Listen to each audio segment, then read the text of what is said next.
Të nderuar teleshikues, do t'i fillojmë domethënë intervistat e TV Globit, të cilat i realizojmë me funksionar të Republikës Maqedonisë, të cilët domethënë janë të proveniencës etnike maqedonase. Ne kësaj radhe intervistë do të zhvillojmë me zëvendës kryetarin e Parlamentit të Republikës Maqedonisë, zotin Antonio Miloshovski. Znači, počitovani gledači, ja započnuvame ciklusot na intervjua što će gi napravime so funkcioneri od makedonski, od etnički blok, uslovno rečeno, vo Republika Makedonija, kada deneska mi predstavува zadovoljstvo da napravim takov intervju so zamenik predsjedatelот на Собранието на Република Македонија, господинот Антонио Милошовски. Добар ден, добро дојдовте. Добар ден и благодарам за поканата и голем поздрав за вашите гледачи. Така, господине Милошовски, вие сте подпредседател на Собранието, еден од подпредседателите на Собранието на Република Македонија. Дали можете нам и на нашите гледачи во кратки црти да ни кажете кои одлуки ги донело Собранието, а кои вредат да се спомнат тука и оставиле, да кажеме, белек во функционирањето на Собранието на Република Македонија овој петмесечен период? Добро, најпрвен би сакал да кажам дека Собранието на Република Македонија, основната задача имаме во законодавството, таму каде што ги носиме, изменуваме, дополнуваме законите. Она што може би во последниот период е, според мене, една од најзначајните одлуки на Собранието е одобрувањето, изгласувањето на оној голем, но значаен кредит кој што Република Македонија го склучи со Народна Република Кина, а се однесуваше на изградба на два автопати во државата. Едниот од Скопје спрема Штип и вториот од Кичево преку Дебарца до Охрид и Струга. Го наповенувам токму овој вториот, затоа што за нашиот дел, од каде што и јас потекнувам, за Тетово, Гостивар, Кичево, Зајас, Осломе, Охрид, Струга, овој автопат, неговата изградба, ќе има и инфраструктурна, но според мене и стопанска корист за целиот регион, затоа што после многу години почнува да се гради еден ваков покапитален објект. Втората работа, што мислам дека е важна да се напомене, е што Собранието останува доследно на програмските определби кои што сме ги имале и претходните години, така и оваа година. Определени се во буџетот кој што Собранието го гласа 140 милиони евра субвенции за оние кои што се занимаваат со земјоделие по различни основи. Може да биде полјоделство, сточарство, млекарство или нешто друго, но бидејќи токму граѓаните на Полошкиот регион, меѓу кои и добар дел жители на општината Гостивар и на другите соседни општини се занимаваат со дел од таа дејност, сметам дека е важно да се напомене дека поддршката на секој еден човек кој што го прави тоа продолжува да биде константна. И се додека ВМРО-ДПМН е партија со своите коалициони партнери водечка во одлучувањето и уредувањето на буџетот, ќе продолжиме константно да ги поддржуваме земјоделците. Третата работа која што исто мислам дека е важна е залагањето на Собранието преку одредени закони, одлуки и поддршка на владени проекти, да се продолжи со проектот за бесплатно образование и да се продолжи со проектот на што поддецентрализирано образование. Факултетите да не бидат достапни како порано само за оние кои што се жители на Скопје или на Битола, поголемите градови, туку факултетите да бидат достапни и за луѓето кои што од социјални или можеби од лични, семејни и други причини не можат да се толку подвижни и да можат да го завршат своето високо образование поблиску до своето место на живење. И секако бесплатните учебници за оние кои што се во основно и средно образование, без разлика во која општина живеат, на која националност припаѓаат или на која социјална категорија. Така што сите овие работи, меѓу другите, можам да ги истакнам како поважни мерки кои што собранието ги поддржувало и ќе продолжи во иднина стабилно да ги поддржува, се со цел да овозможиме што е можно подобар живот или полесни услови за живот на секој граѓанин на државата. Вака, господине Милошовски, вие сте и член на Советот за евроинтеграција. Токму сфера во која Република Македонија мислим дека ги исполнува критериумите од Копенхаген поставени од Европската заедница, а никако да се придвижи кон приклучување или започнување на преговори за приклучување во Европската заедница. Во овој поглед, вие како комисија, што треба да направите и што Република Македонија треба да направи за да може да се отворат преговорите со Европската заедница? За жал, Македонија е еден специфичен случај кој што како земја кандидат за членство во Европската унија не по своја вина се уште не ги отпочнала преговорите за членство. Бидејќи кога Македонија поднесе барање да биде кандидат за членство во Европската унија 2003-2004 година, нам ни беше кажано како држава, иако тогаш имаше друга владеачка гарнитура, но во надворешната политика се продолжува заеднички, дека земјата ќе ги отпочне преговорите за членство тогаш кога ќе ги исполни, што ги споменавте, условите од Копенхаген и ќе ги отпочне преговорите за членство. 2009 година, кога бев министер за надворешни работи, во време на ова владеачко мнозинство, на ВМРО-ДПМН и ДУИ, ние ги исполнивме и преку извештајот на Европската комисија беше потврдено дека земјата е спремна да ги почне преговорите за членство, но за жал, како и една година предходно за самитот на НАТО, така и во 2009 година соседна Грција, наместо да даде поддршка, постави блокада на одлуката за отпочнување на преговорите за членство. Што треба да направиме? Македонија треба да продолжи со реформскиот курс, со исполнувањето на стандардите за членство и истовремено треба да го шириме што е можно повеќе кругот на пријатели внатре во Европската унија. Мислам дека има земји членки кои што се силно заинтересирани проширувањето на Европската унија да продолжи како еден успешен проект. Тука би ги спомнал земјите како Шведска, Финска, Словенија, Австрија, Италија, која што моментално председава, Унгарија, Чешката република, Полска и многу други земји кои можеби дел од нив ќе испуштам ненамерно, но она што ни даде во последниот период една поголема надеж за процесот на проширување е што германската канцеларка, господјата Меркел, во Берлин организираше еден балканско-германски самит, на кој што беа поканети премиерите, председателите, шефовите на држави и влади од Македонија, Албанија, Косово, Србија, Босна и Херцеговина, Црнагора и земјите кои што имаат интерес да дадат поддршка на ова иницијатива. 2015 година сличен ваков самит од овој формат ќе се одржи во Австрија, која што ќе биде земја домаќин, исто силен поддржувач, и 2016 година се очекува овој формат и самит да биде одржан во Франција како земја домаќин и многу важна земја во процесот на проширувањето. Тоа е едната страна од медалјата, втората страна е самата Европска унија.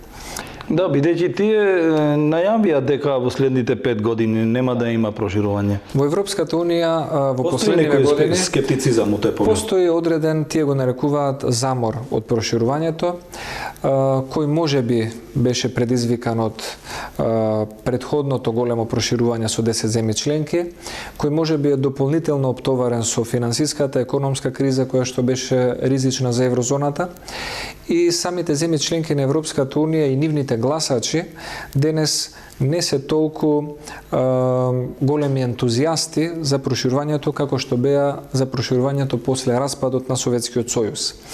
Тогаш проширувањето беше популарна тема.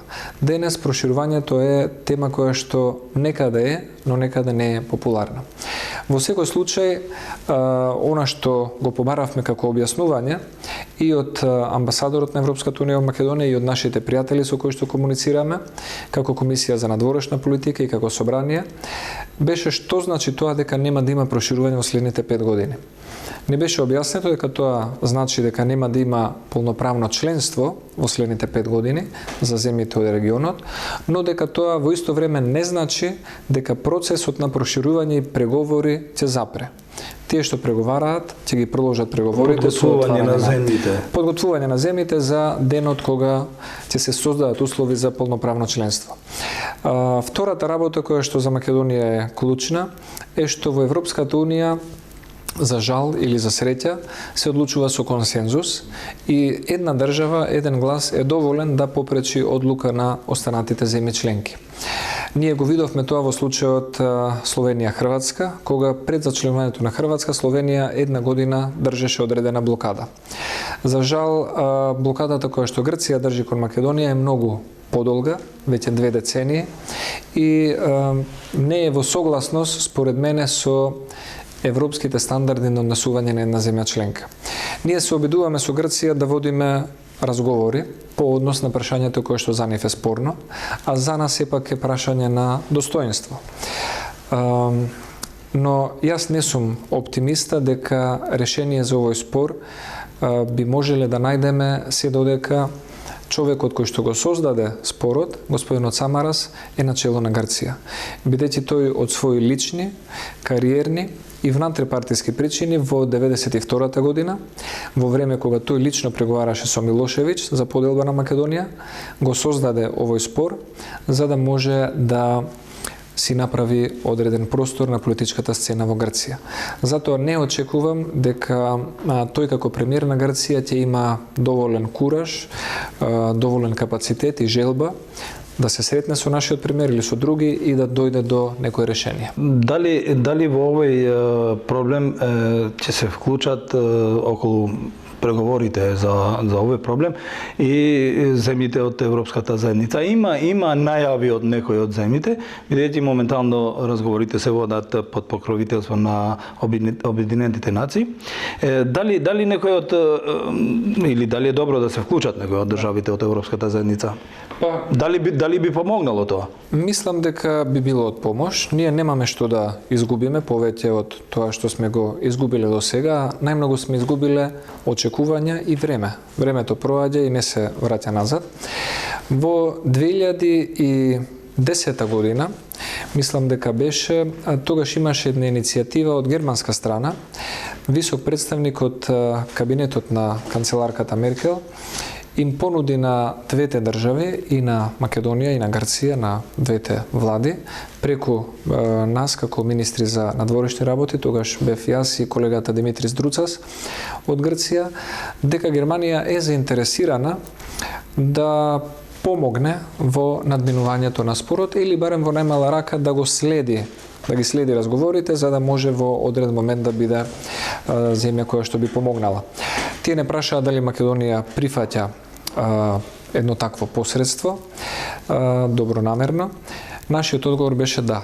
Ние немаме што да криеме, имаме доволно аргументи, имаме желба да се надмине овој спор и би сакале да има и повеќе внимание. Но за жал Грција одби.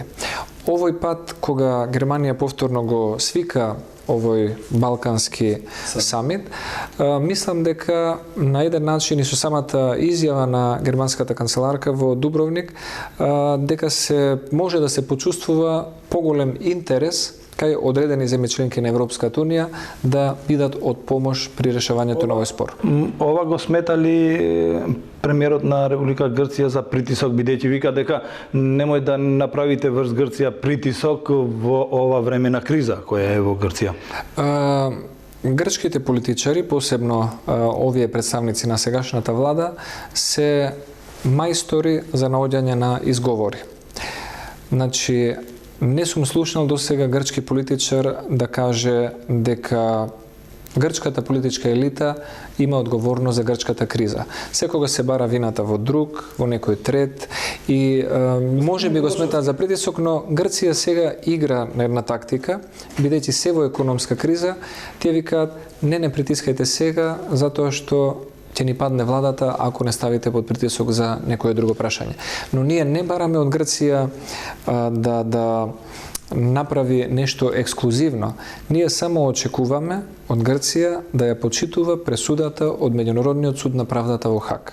Во регионот досега две земји биле поврзани со оваа пресуда. Едната земја е Република Косово, која што доби мислење од Меѓународниот суд на правдата во Хаг дека прогласувањето на независноста на Република Косово не е во спротивност со меѓународното право. И тоа во голем дел го олесни процесот на етаблирањето нивно како држава и на признавањето. Може и ова да олеснува? Овој пресудата која што ја добивме во 2011 година помеѓу Македонија и Грција, каде што ние добивме кристално јасна пресуда со едногласна поддршка на редовните судии, може да олесни и на пријателите и на Грција, тие кои што и се пријатели во рамките на Европската унија, да им биде еден аргумент пријателски да ги советуваат дека од почнувањето на преговори за членство на Македонија со Европската унија нема да биде добро само за Македонија. Ќе биде добро за нашата стабилност, за нашата економија, а тоа ќе биде добро и за грчката, и за бугарската, и за албанската, и за косовската, и за српската страна. Вие сте биле и едно време и министер за надворешни работи. Дали Република Македонија во овој поглед направила доволно или може уште нешто да направи, бидејќи ние сме страната која повише не обсега ова проблемот? Нас, точно е дека нас не засегнува овој проблем. Јас само ќе ви кажам една анегдота што еднаш ни ја кажа посредникот немец и која што дава слика за тоа колку се тешки или лесни грците како партнери за преговарање. Како помлад американски дипломат, заедно со Сайрус Венс, тој бил присутен на некои разговори за кипарското прашање, кое што најмногу ги засегнуваше Турција и Грција.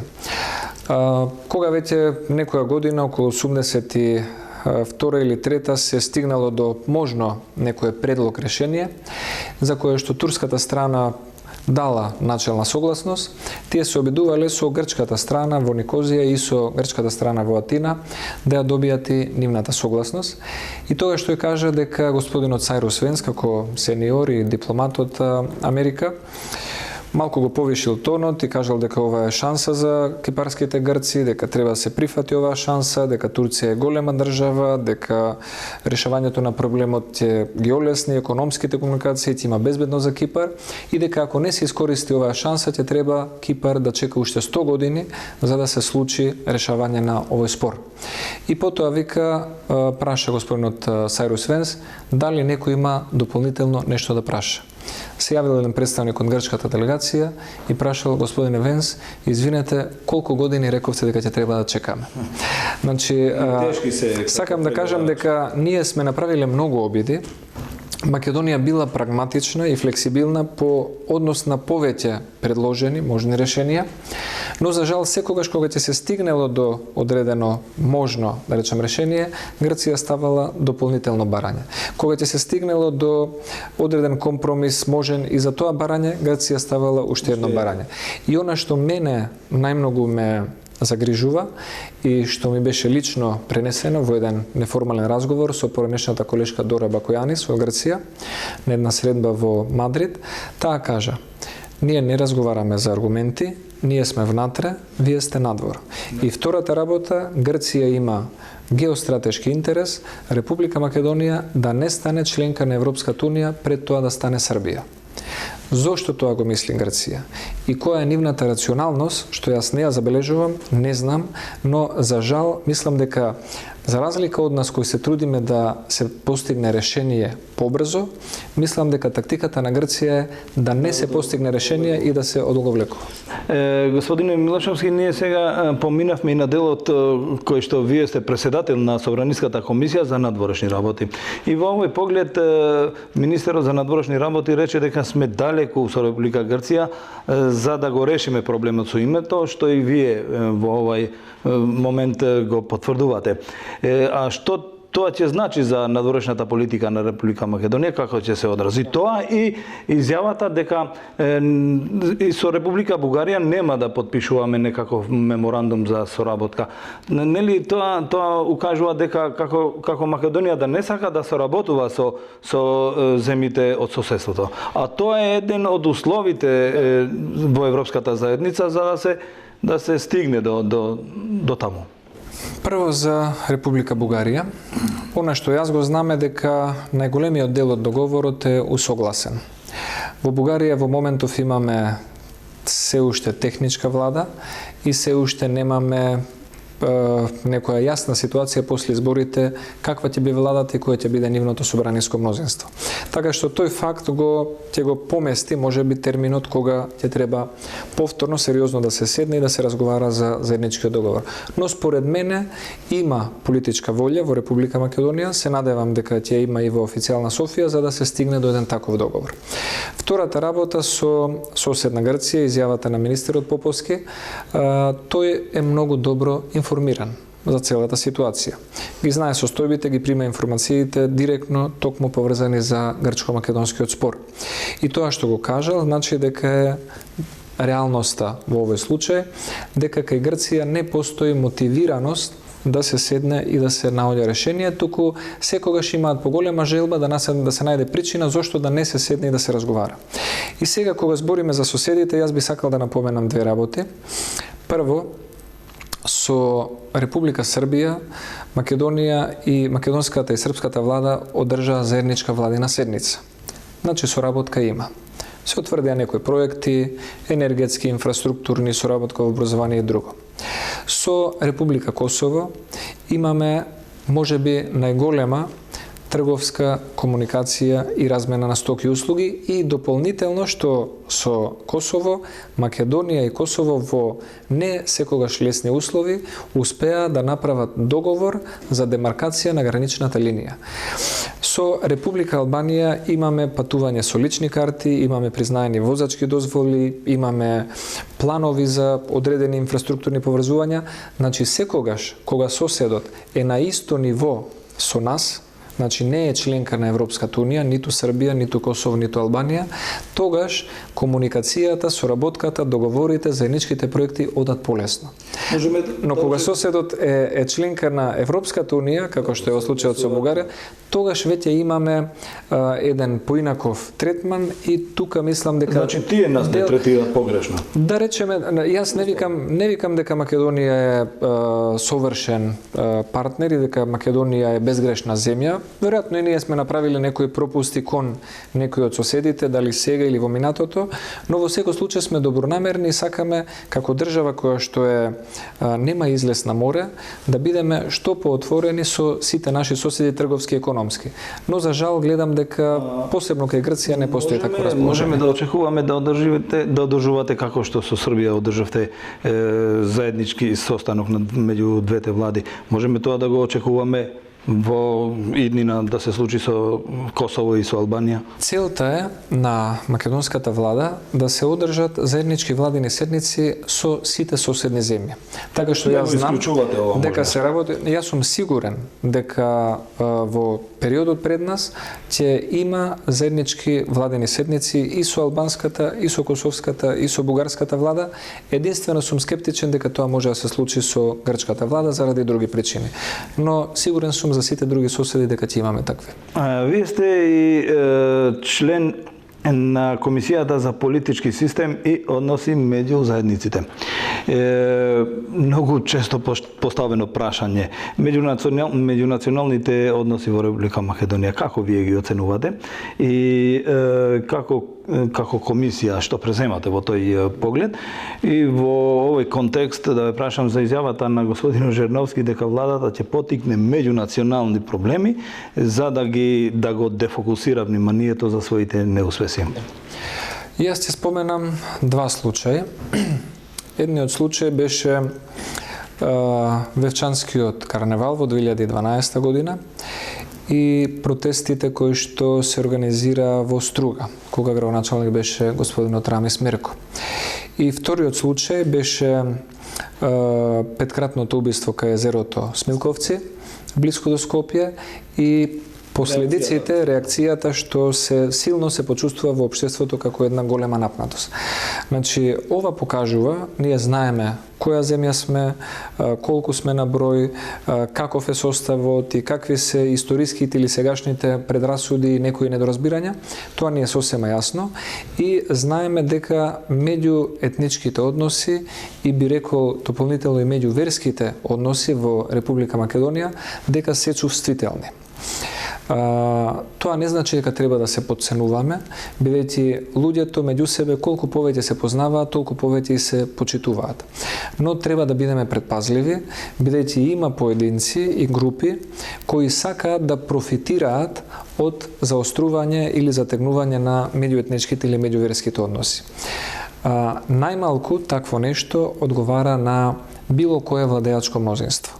Никој не сака да предизвика, да подбуцне, а камоли да испланира било какви затегнувања или конфликти на меѓуетнички план во моменти кога приоритетот е Европската унија, економски напредок и нешто слично. Доколку имало било каква таква желба кај некој од владините коалициони партнери, без разлика дали е ВМРО-ДПМН или ДУИ или некои други, имало многу прилики кои што можеле да се злоупотребат и од нешто да се направи некаква меѓуетничка тензија. Нам ни е најважно за луѓето да се погрижиме за нивниот економски стандард и за перспективата на државата. Господинот Джерновски, мислам дека има еден хендикеп што ја познава добро општина Центар, го знае добро градскиот трговски центар, го познава добро, можеби, не знам, срцето на градот Скопје, но тоа не значи дека ја познава Република Македонија. Господинот Джерновски не знам дали знае каде е Черино, Чегране, Форино, Вруток, Кичево, Зајас, Осломеј, Брвеница, Челопек, Теарце, Требош, Сиричино, Шемшево. Тоа е Македонија. Значи, тука се живее, тука има проблеми, тука има заедништво, тука има заеднички потреби. Ако патот од Желино до Лешок биде подобар и биде проширен за 1 метар, тој ќе биде подобар и за македонците, и за албанците, и за турците. Ако успееме да обезбедиме средства за изградба на автопат од Гостивар до Кичево, кој после би се поврзал со автопат од Кичево до Охрид, тоа ќе биде подобро за сите. Така што најчесто политичари кои што се во опозиција некогаш даваат неодговорни изјави кои што не помагаат за меѓуетничките односи. Јас мислам дека на Македонија и треба една долгорочна стратегија за што поблиско и за што почесто запознавање на луѓето од различните етнички заедници. Бидејќи паралелното живење, паралелното образование, паралелното вработување, паралелните медиуми ја оддалечуваат комуникацијата и утре, ако јас и вие не се знаеме и се сретнеме прв пат, јас ќе имам предрасуда само затоа што не ве познавам. И вие ќе имате предрасуда кон мене само затоа што не ме познавате. А ако сме имале прилика да се видиме, да си помогнеме, да разговараме, некогаш можеби и да влеземе во кавган, да најдеме некој заеднички јазик, тогаш многу полесно се живее и се помага. И мислам дека токму општина Гостивар и Кичево и сите останати во околината населени места се добар пример за тоа дека животните потреби се на првото место на секое семејство без разлика дали е албанско, македонско, ромско или турско и дека почитувањето кон другиот е најдобриот подарок, најголемата инвестиција што може да се направи за меѓуетничките односи. Да, многу вистина е тоа. Сега да ве прашам во врска со вие сте заменик член на комисијата, Собраниската комисија за одбрана и безбедност. Тука колку се ангажирате вие за да бидат албанците представени во тие во овие сектори, толку колку што налага рамковниот договор. Особено во безбедноста, видејќи во одбраната и така почнало да се има демек присуство на албанци во поголемо постоток, да. Во овој поглед колку вие се залагате во оваа комисија?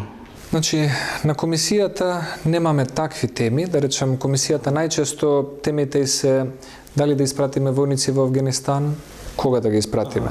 Дали на комисијата, да. Дали да имаме учество во мисијата во Босна или да се приклучиме кон мисијата на Обединетите нации во Либан и така натаму.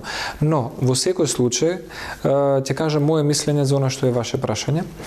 Во Македонија веќе нема предрасуди или стереотипи околу тоа кој може да води одреден ресор, кој има капацитет и зависи тоа од политичкиот договор помеѓу коалиционите партнери. Така што ние досега сме имале во Министерството за одбрана и министер албанец, заменик министер македонец. Сме имале, сега имаме министер македонец, заменик министер албанец кој што беше наш колега во собранието. Таквиот начин на однесување, мислам дека треба да се спроведува и на пониски нивоа. Без разлика дали се работи за старешински кадар или се работи за платени војници. И она што најмногу можеби треба да се истакне како пример, ние секаде се фалиме и го истакнуваме нашето учество, иако не сме НАТО земја членка, рамо до рамо со американските, германските, британските трупи, дека учествуваме во Авганистан. Токму началникот на една од нашите бригади во Авганистан е старешина кој што е етнички албанец од Македонија.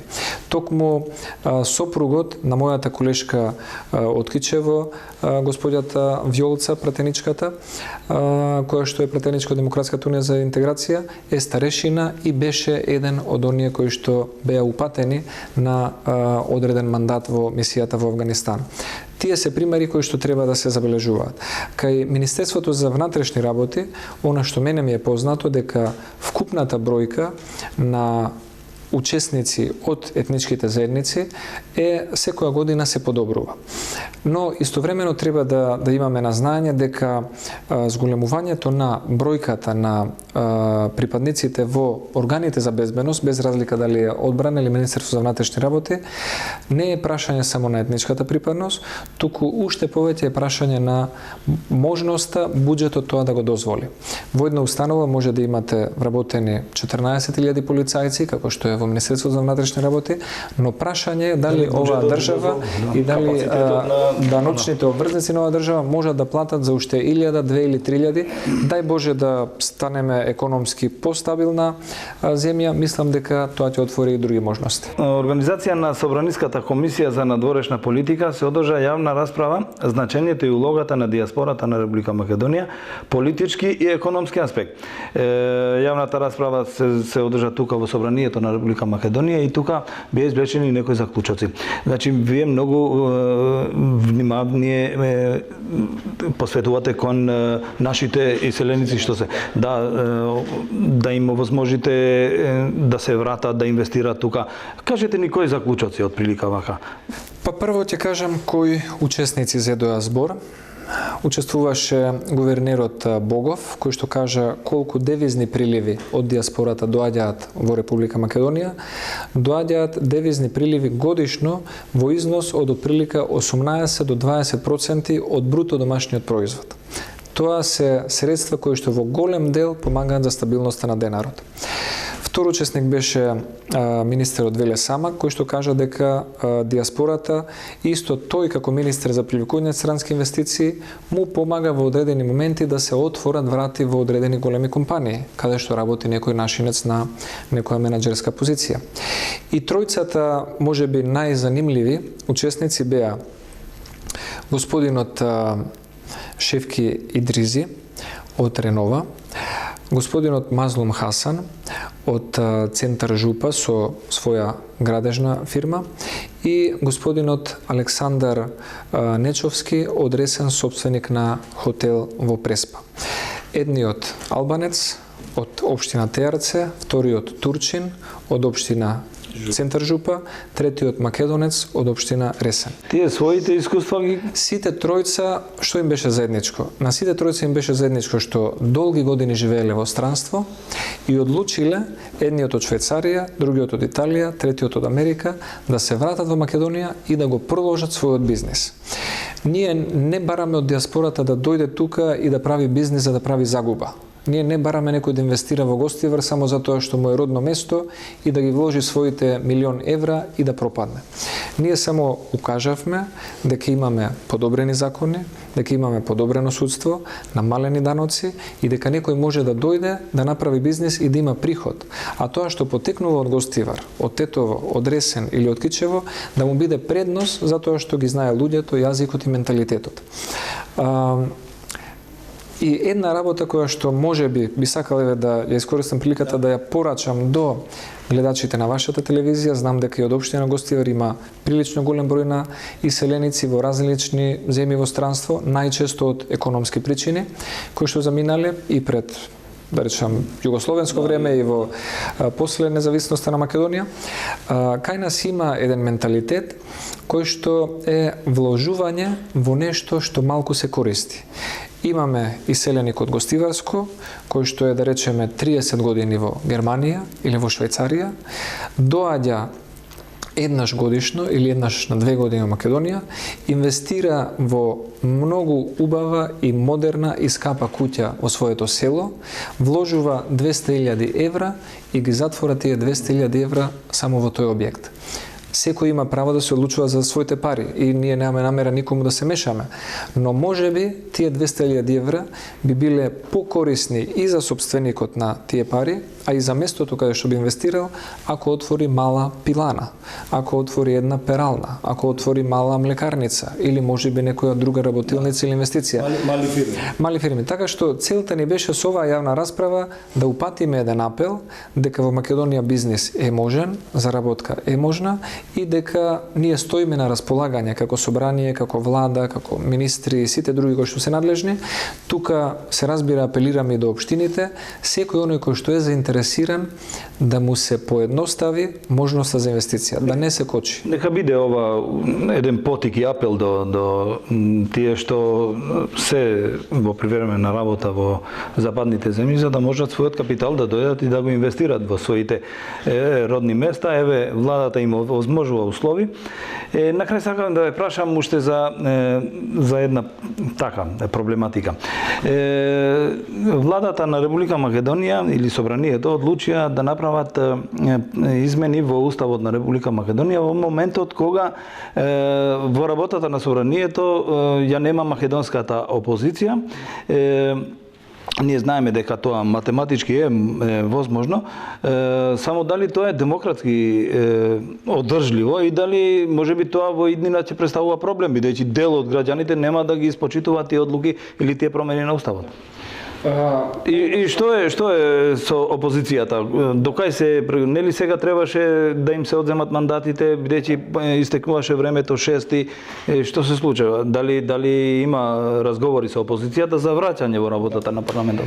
Значи, најпрвено околу уставот и уставните измени, Македонија досега имала повеќе уставни измени, но тие кои што досега сме ги имале важни уставни измени, секогаш биле под некој надворешен или внатрешен притисок.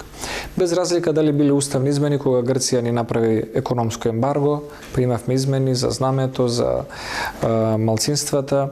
Потоа имавме 2001 година кога ни се случи војната криза, имавме уставни измени кои што беа резултат на одреден притисок.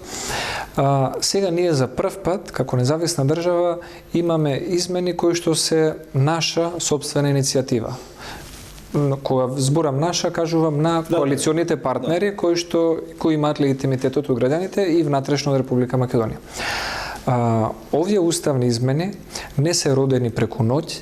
Овие уставни измени се плод на една 2-3 годишна доверлива дискусија помеѓу ВМРО ДПМН и ДУИ. Сме имале одредени идеи и сме ги излагале. Полека, ненаметливо, со аргументи, зошто сметаме дека создавањето на меѓународни финансиски зони како уставна можност во Македонија би било добро. И сме го разговарале тоа со ДУИ. Зошто сметаме заеднички со ДУИ дека дефинирањето на бракот како заедница помеѓу еден маж и една жена може да биде корисно. Зошто сметаме дека не знам. Во овој поглед Венециската комисија нели имаше своји сугестии. Дали ќе ги земете предвид? Да, и за тоа ќе ви кажам. Значи, уставните измени, поентата ми беше дека уставните измени кои што треба да се случат, очекуваме да се случат до крајот на годинава, не дошле како резултат на отсуството на опозицијата, па сега ние сме брзале, ајде додека опозицијата е отсутна да направиме измени. Туку тие биле процес кој што зреел помеѓу коалицијските партнери. ние не сме сретни што уставните измени и јавната дискусија што имавме за уставните измени помина без опозицијата. Но ние истовремено не можеме нашите идеи, нашите проекти, нашиот легитимитет да го оставиме настрана и да го замрзнеме се додека опозицијата не се реши да учествува. Не може собранието да биде нефункционално или да ја затвори својата работа додека опозицијата не се врати. Што правиме ние за овие уставни измени? Ги повикавме веднаш представниците од Венецијанската комисија и премиерот лично беше во Брисел заедно со повеќе министри, заедно и со господинот Бесими за евроинтеграција и со министрот за надворешни, министрите за економските ресори да образложат за што се однесуваат овие уставни измени. Венецијанската комисија кажа дека тие очекуваат дел од нивните забелешки кои постојат да бидат вградени во текстот на амандманите. Изјавата од владата, она што досега го знаеме, што имаме комуникација со Собрание и влада, е дека да, дел од тие препораки ќе бидат вградени. Може би не сите и може би не секаде, но имаме предвид за нивните забелешки. Сега со опозицијата што се случува? Мислам дека во опозиционата социјалдемократска партија, Социјалдемократскиот сојуз, најголемиот проблем е што самото сегашно раководство има своја опозиција внатре во партијата. Значи, мислам дека господинот Заев и господината Шеќеринска како председател и заменик председател на СДСМ во моментов немаат капацитет сите нивни членови да ги водат во определена политичка насока. И мислам дека и самите не се сигурни која постапка им е најдобра. Дали бојкотот, дали учеството, дали техничка влада, дали разговори со владеачкото мнозинство. Ние го истакнавме тоа пред неколку месеци, го повторуваме и денес. Во секое време, на секое место и на секое ниво сме подготвени да седнеме и да разговараме со СДСМ. Ако сакаат тоа да биде јавно, нека биде јавно. Ако сакаат тоа да биде повнимателно и може би зад камерите, можеме да разговараме и на дискретен начин. Но нема да разговараме за прашања кои што се нелогични и кои што би направиле лоши преседани, како што е барањето за техничка влада. Ние сме оделе на избори, не прскале со спреј, сме гласале, имало наблюдувачи, имало кампања, учествувал народ и имало одредена политички избор од тие избори. И сега, ако СДСМ е незадоволна и бара техничка влада затоа што изгубиле на избори, утре ВМРО ДПМН или ДУИ или ДПА или некоја друга партија ќе изгуби, ќе го побара истото и ние ќе станеме држава во која што после секој избори ќе има некој незадоволен и ќе бара техничка влада. Затоа нашата порака до СДСМ е дека спремни сме за разговор, сакаме СДСМ да биде дел од собранието, бидејќи на собранието му треба опозиција и на опозицијата и треба собрание. Нам ни треба некој да ни диши во вратот, да не критикува кога ќе сгрешиме, да не коригира, да бидеме помотивирани да работиме.